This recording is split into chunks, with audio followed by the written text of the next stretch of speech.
Morning guys. Ipiflex ko lang yung nakita ko doon sa likod ng building. Tingin ko kasi ay mushroom siya. So ayan ang itsura niya. Hindi ko alam kung ito ba yung kinakain or hindi. Please comment down below. Tinanggal ko.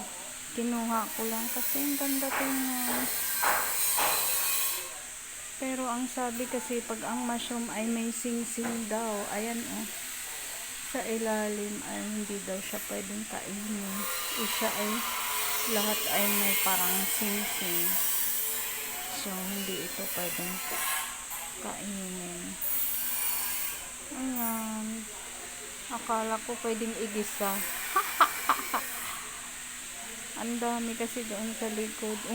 Tag-ulan na kasi dito. Tapos kumidlat din. Kaya daming ganito. Yan lang. Bye.